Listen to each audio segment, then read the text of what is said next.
YouTube पे सबसे जल्दी 1 मिलियन सब्सक्राइबर्स किसके हैं? फेमस कंपनीज के ये पहले के लोगोस देखकर आपका सच में दिमाग हिलने वाला है। ये बस एक कैप्चा सॉल्व करके आप एक करोड़पति बन सकते थे। और ये कौन सी बीमारी है जो बस आपको पता भी चल गई तो आप अपनी फेवरेट चीजें करना हमेशा के लिए बंद कर दोगे। बस वीडियो को एंड तक देखना है वरना आप बहुत कुछ मिस करने वाले हो। और अभी तक चैनल को सब्सक्राइब नहीं किया तो चैनल को सब्सक्राइब करके उस बगल वाले बेल आइकन को दबा देना। नंबर 15, क्या कभी आपने सोचा है पेप्सी जो आप कोल्ड ड्रिंक पीते हो इसका नाम पेप्सी क्यों है? I mean, पेप्सी का मतलब ही क्या होता है? अगर आपको लगता है ये बस एक रैंडम नाम है तो ऐसा नहीं है। इसका काफी ज्यादा इम्पोर्टेंट मतलब है जो इसकी हिस्ट्री से जुड़ा हुआ है। दरअसल जब पेप्सी लॉन्च हुई थी तब ये कोई कोल्ड ड्रिंक नहीं थी बल्कि एक डाइजेस्टिव मेडिसिन थी, यानी कि जिनको खाना पचाने में तकलीफ होती है उनके लिए ये होता था और इसीलिए इसका नाम पेप्सी रखा गया क्योंकि पेप्सीज का मतलब होता है डाइजेशन और वही डिस्पेप्सिया का मतलब होता है इनडाइजेशन, यानी खाना पचाने में प्रॉब्लम होना। नंबर 14, अगर आप कंप्यूटर यूज करते थे तो आपको हार्ड डिस्क जरूर पता होगी, पर आपने सोचा है कि ये काम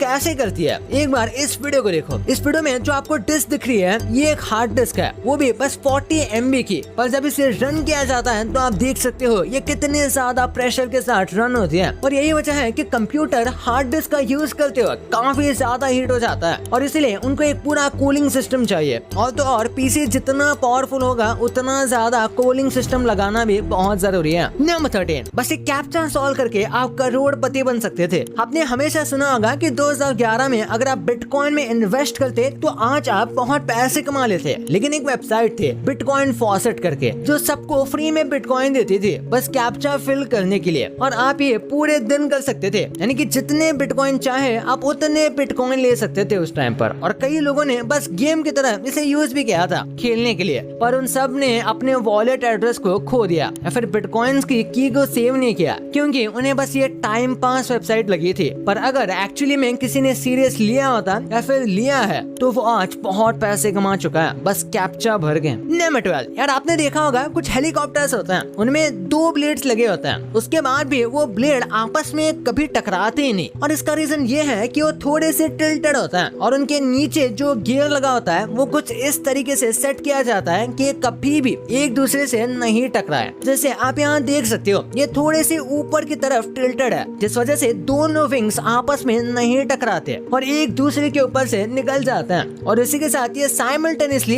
एक ही गियर की वजह से घूमते हैं और इसीलिए अगर एक बंद हो जाता है तो दूसरा भी बंद हो जाएगा पर ये कभी टकराएंगे नहीं। नंबर 11, क्या आप किसी भी चीज में बिलीव नहीं रखते हो? अगर एक्चुअली में ऐसा है तो हो सकता है आप एक निहिलिस्ट हो। एक निहिलिस्ट ऐसा व्यक्ति होता है जो किसी भी चीज में बिलीव नहीं रखता, यानी कि उन्हें लगता है कि सब कुछ मीनिंगलेस है। निहिलिज्म में ऐसा माना जाता है कि इस पूरी दुनिया का कोई भी मीनिंग नहीं है, यानी कि इस दुनिया में आप जितना भी मतलब ढूंढने जाओगे आपको कोई मतलब ही नहीं मिलेगा और इसलिए आप जो चाहे वो कर सकते हो, इससे कोई फर्क नहीं पड़ेगा। और उसी के साथ हमने जो किया हुआ है उन सब का भी कोई मतलब ही नहीं है और इस वजह से ये लोग किसी भी चीज पर विश्वास नहीं रखते चाहे फिर वो भगवान ही क्यों ना हो। नंबर 10, ये काफी कमाल का है। आजकल जो आप इलेक्ट्रिक मोटर्स देखते हो वो फैक्ट्री में कुछ इस तरीके से बनाए जाते हैं। पहले ये जो कॉपर वायर है ये हाथ से बांधा जाता है पूरे मोटर के ऊपर जिसमें काफी टाइम लगता है और काफी प्रिसाइजली ये करना पड़ता है, पर अब मशीन और बेटर इक्विपमेंट की वजह से ये काम चुटकियों में हो जाता है। आप देख सकते हो कैसे मशीन का एक पार्ट मोटर को घुमाता है और दूसरा पार्ट इस वायर पर बांध देता है और ये पूरी मोटर का काम बस कुछ ही मिनट्स में हो जाता है और ये पूरा ऑटोमेटिक है, इसमें मैनुअली बस ऑन ऑफ करने का काम है। नंबर 9, यार एक स्टीरियोटाइप की वजह से दूसरे स्टेट के लोगों को लगता है कि राजस्थान में बिल्कुल पानी नहीं है और राजस्थान में पानी शायद कुछ ऐसे निकलता होगा,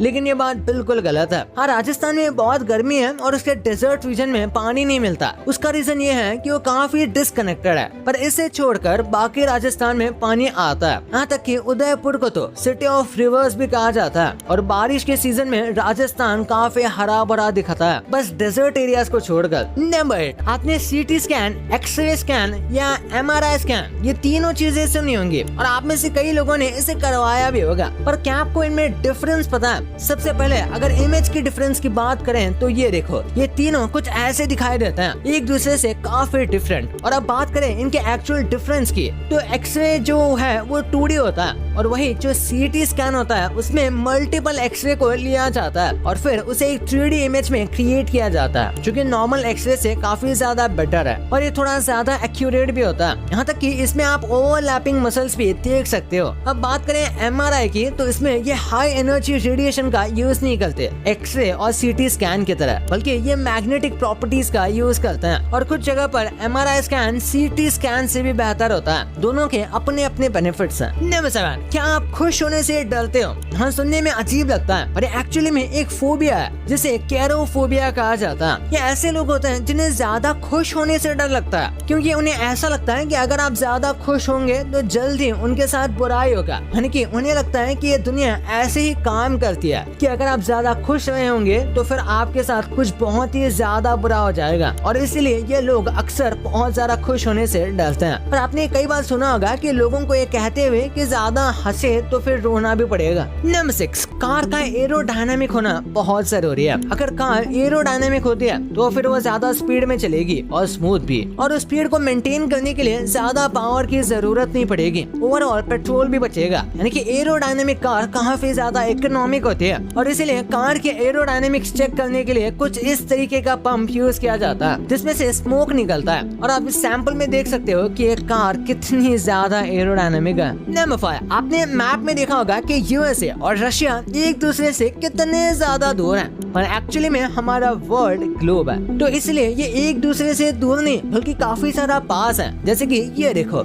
इस फोटो में पहले हम मैप्स में दिखाते हैं कि रशिया और USA की बॉर्डर कितनी ज्यादा पास है, और इसके बाद अगर आप इन रियल लाइफ देखोगे तो ये दो आइलैंड वही हैं जो कि मैप्स में दिख रहे हैं। आप सोच सकते हो कि एक्चुअली में USA और रशिया एक दूसरे के कितने क्लोज हैं, लेकिन उसके बाद भी उनका टाइम जोन पूरा अलग ही है। इस साइड मंडे है तो इस साइड संडे है, वो भी पूरा एक दिन का फर्क है। इसे देख के लगता है हमारा टाइम जोन वाला सिस्टम कितना गड़बड़ है। नंबर 4, आपने इतनी ज्यादा कूल मछली कभी नहीं देखी होगी। इसे देखिए, ये मछली पूरी एकदम जेट ब्लैक कलर की लगती है और इनकी आंखें ब्लू है, जो कि इन्हें बहुत यूनिक बनाती हैं। इसे देखकर how to train a dragon वाले ड्रैगन की याद आ जाती है। ये बिल्कुल वैसी ही दिखती है। इनका नाम फ्लैश लाइट फिश है और इनकी आंखें एक्चुअली में ब्लू नहीं होती, बल्कि इनकी आंखों के नीचे एक छोटा सा ऑर्गन होता है जो कि लाइट को एमिट करता है, और वो लाइट यूजुअली ब्लू या फिर व्हाइट जैसा होता है, और जहाँ ये रहते हैं वहाँ अक्सर अंधेरा है। तो इस ऑर्गन की मदद से ये शिकार को ढूंढते हैं, यानी कि लिटरली ये एक फ्लैश लाइट लेके घूमती हैं। नंबर 3, सुपर कार को एक बार लेना भी उतना मुश्किल नहीं है और उसे मेंटेन करना बहुत हार्ड होता है, और ये बात इसलिए कही जाती है क्योंकि अगर आप बुगाटी शिरॉन की बात करें तो उसका जो एक ऑयल चेंज होगा तो इसमें आप 3-4 मारुति स्विफ्ट ले सकते हो, क्योंकि इसके खाली ऑयल चेंज करने में 18 से 20 लाख रुपए का खर्चा आता है, और ये आपको 4000 किलोमीटर में करना पड़ता है। और अगर आप अपनी बुगाटी को इतना चलाते हो तो पेट्रोल का खर्च कितना आएगा वो भी अलग बात है, और बाकी कई सारी चीजें मेंटेन करने में ऐसे स्पोर्ट्स कार्स का खर्चा करोड़ों में जाता है, और एक पॉइंट पर तो स्पोर्ट्स कार से ज्यादा महंगा इसका मेंटेनेंस हो जाता है। नंबर 2, आप जो फेमस कंपनीज के लोगो आज देखते हो, यही कंपनीज के पहले के लोगोस देखकर आपको सच में शौक लगेगा। शुरू करते हैं कैमरा कंपनी कैनन से। इसका लोगो अब तो काफी पॉपुलर और सिंपल है, बस कैनन लिखा हुआ है, बट पहले ये कुछ ऐसा दिखता था। इसे देखकर आप सोच रहे होंगे कि भाई ये कितना ज्यादा कूल है, पर ये है क्या? दरअसल ये जापानीज गॉड ऑफ मर्सी है जिनका नाम संजू कानून है। बात करते हैं ट्विटर के लोगो की। पहले इसका लोगो ऐसा ग्रीन कलर का था, बिल्कुल किसी कार्टून चैनल का टीवी का लोगो लग रहा है। थैंक गॉड इन्होंने इसे चेंज कर दिया और इन्होंने एक बर्ड यहाँ पे लगा दिया जो कि बहुत आइकॉनिक था, पर इलॉन मस्क को शायद ये हजम नहीं हुआ तो उन्होंने इसे चेंज करके एक एक्स कर दिया रैंडमली। इसके बाद स्नैपचैट के लोगो को देखो, ये आज के लोगों से काफी सिमिलर था, पर इसकी आंखें, फेस और एक छोटी सी टंग थी जिसे फिर से निकाल कर थोड़ा प्रोफेशनल और सिंपल दिखाने के लिए बस घोस्ट के सिल आउट को रहने दिया। बात करते हैं लेस की। इसका पहले वाला लोगो भी अच्छा था और काफी यूनिक भी था, बट ये अपने प्रोडक्ट से थोड़ा अलग था, इसलिए इसे चेंज करके ये वाला लोगो कर दिया जो कि काफी आइकॉनिक है। लास्टली ये लोगो मुझे सबसे कूल लगा। ये निंटेंडो का लोगो था पहले का,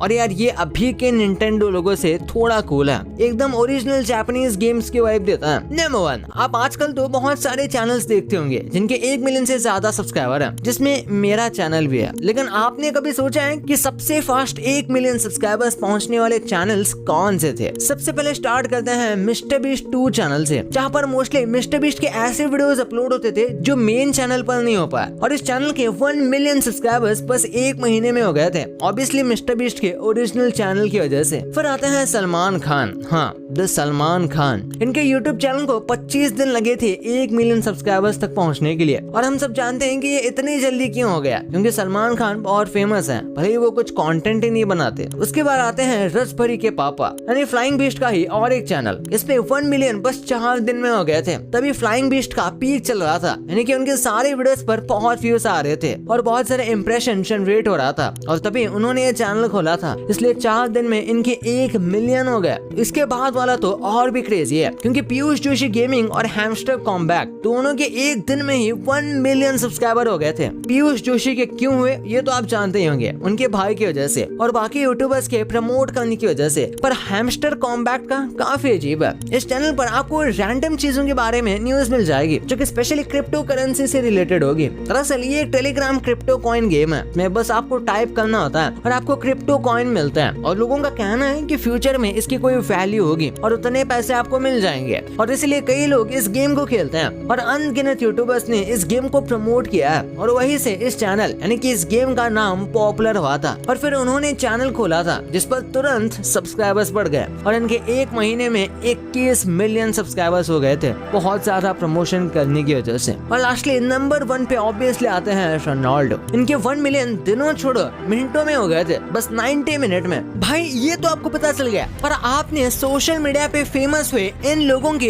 ये रियलिटी सोची भी नहीं होगी। और ये जो आप इंडिया में लेस, कोको कोला या मैगी खाते हो, इनका प्राइस दूसरे देशों में कितना है, और कैसे डोमिनोज पिज्जा का ये ऐप आपकी जान बचा सकता है। भाई ऐसे ऐसे चीजें इस वीडियो में पता चलेगी ना कि आप सच में बहुत शौक रह जाने वाले हो। तो इस वीडियो को अभी जाके देखो यार, और अभी तक चैनल को सब्सक्राइब नहीं किया तो चैनल को सब्सक्राइब करके उस बगल वाले बेल आइकन को दबा देना। तो मिलते हैं अगले वीडियो में, तब तक के लिए बाय।